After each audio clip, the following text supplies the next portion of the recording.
ಅಂತಾರಾಷ್ಟ್ರೀಯ ಜಲಪ್ರದೇಶದಲ್ಲಿ ಅಮೆರಿಕದ ಸೇನೆಯು ಕಾರ್ಯಾಚರಣೆ ನಡೆಸಿದ್ದು, ರಷ್ಯಾದ ಧ್ವಜ ಹೊಂದಿರುವ ಮೆರಿನೇರಾ ಎಂಬ ಬೃಹತ್ ತೈಲ ಟ್ಯಾಂಕರ್ ಅನ್ನು ವಶಪಡಿಸಿಕೊಂಡಿದೆ. ವೆನೆಜುವೆಲಾದ ತೈಲ ಸಾಗಾಟ ಮತ್ತು ಅಮೆರಿಕದ ನಿರ್ಬಂಧಗಳ ಉಲ್ಲಂಘನೆಯ ಆರೋಪದ ಮೇಲೆ ಈ ಕ್ರಮ ಕೈಗೊಳ್ಳಲಾಗಿದೆ. ಉತ್ತರ ಅಟ್ಲಾಂಟಿಕ್ ಸಾಗರದಲ್ಲಿರುವ ಸ್ಕಾಟ್ಲೆಂಡ್ನ ವಾಯುವ್ಯ ಭಾಗದ ಅಂತಾರಾಷ್ಟ್ರೀಯ ಜಲಪ್ರದೇಶದಲ್ಲಿ ಈ ಹಡಗನ್ನು ತಡೆಯಲಾಗಿದೆ.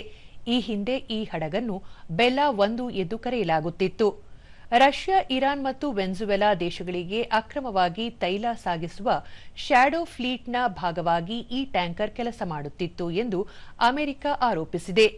ಅಮೆರಿಕದ ಫೆಡರಲ್ ನ್ಯಾಯಾಲಯ ಹೊರಡಿಸಿದ ವಾರೆಂಟ್ನಂತೆ ಈ ಕ್ರಮ ಜರುಗಿಸಲಾಗಿದೆ. ಇನ್ನೊಂದೆಡೆ ರಷ್ಯಾದ ಸಾರಿಗೆ ಸಚಿವಾಲಯವು ಅಮೆರಿಕದ ಈ ಕ್ರಮವನ್ನು ಖಂಡಿಸಿದೆ. ಯಾವುದೇ ದೇಶವು ಮತ್ತೊಂದು ದೇಶದ ಅಧಿಕೃತ ದಾಖಲಾತಿ ಹೊಂದಿರುವ ಹಡಗಿನ ಮೇಲೆ ಬಲಪ್ರಯೋಗ ಮಾಡುವಂತಿಲ್ಲ ಎಂದು ರಷ್ಯಾ ಹೇಳಿದೆ. ಅಮೆರಿಕದ ಪಡೆಗಳು ಹಡಗನ್ನು ವಶಕ್ಕೆ ಪಡೆದುಕೊಂಡ ನಂತರ ಹಡಗಿನೊಂದಿಗಿನ ಸಂಪರ್ಕ ಕಡಿತಗೊಂಡಿದೆ ಎಂದು ತಿಳಿಸಿದೆ.